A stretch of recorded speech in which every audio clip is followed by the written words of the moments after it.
Yeah, we spoke about that at half.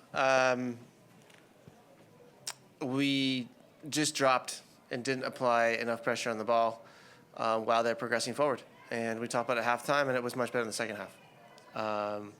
Just a kind of a lull in the game after we went up and we had a few chances and had a very bright start to the game. And I think the goal was the worst thing that could happen to us, unfortunately, because then we just started to become passive and drop, which we do not want to do against the ball. And then that's when you see those situations. I'm not sure there was a whole lot. It just looked that way because it doesn't happen to us very often. So if you had a number for me, that'd be better.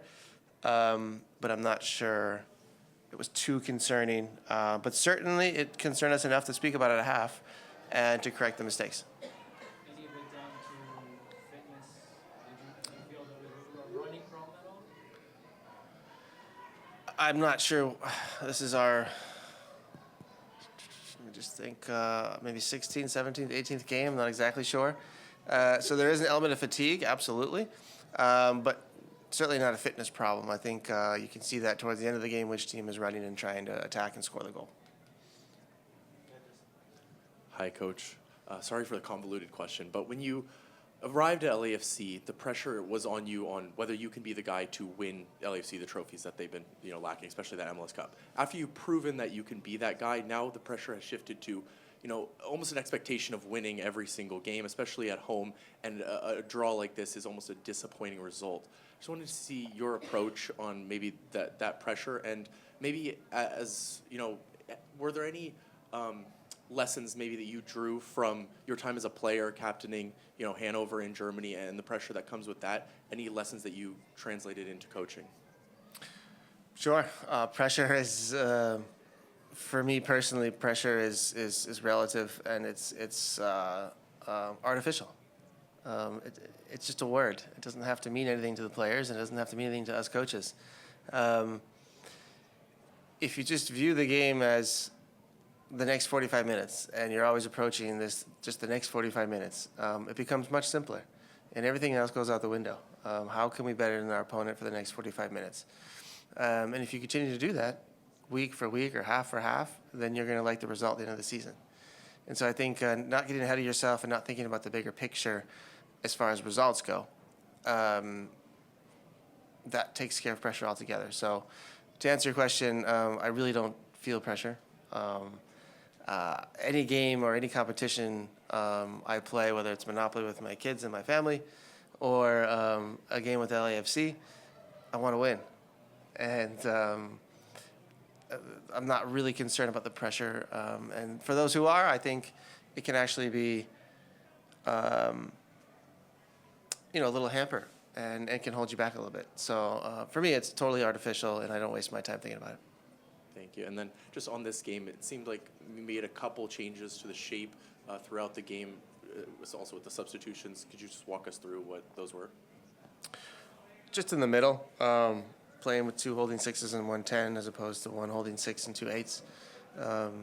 Sometimes that alleviates a little bit of our defensive structure and allows us to step up a little higher. So you're pressing then with 4 instead of just 3 initially. And it also helps us a little bit of keeping the opponent trapped on one side to engage in then battles and win the ball. Sometimes it helps us. It kind of depends on the opponent, how they're playing and their formations. And sometimes we feel much more comfortable or more effective in a normal 4-3-3.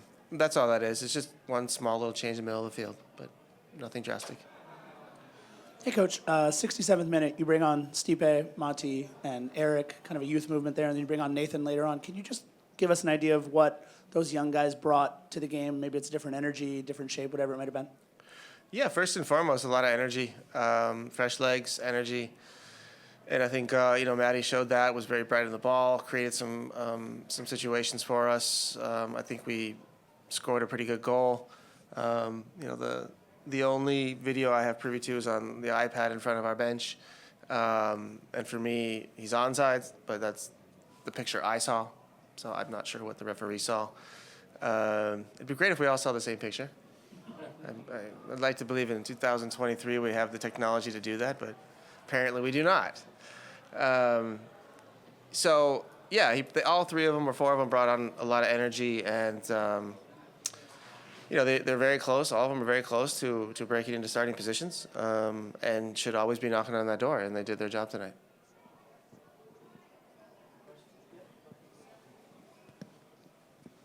Hi. Denny had his 10th goal tonight. What is it about this team, or maybe this offense, that's allowed him to thrive like he has? Well, it's Denis. Last year it was Chicho. It's always Carlos, Mahala as well. This team was before Danny went to Real Salt Lake. It was Danny Musovsky at the beginning of last season. The way we play is geared towards attackers and creating chances and scoring goals.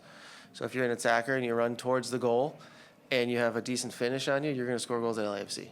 And that's exactly what Denis is doing. That's what those are his attributes, and that's what embodies him. And he's figured that out. Our patterns, the way the runs are, the timing, his teammates, and the tendencies and habits of his teammates, the type of passes they play.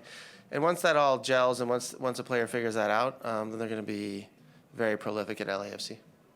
And then you have a quick turnaround kind of with the game on Saturday. What's the mindset ahead of that game, especially considering the last outcome against San Jose? Any game we play, we want to win.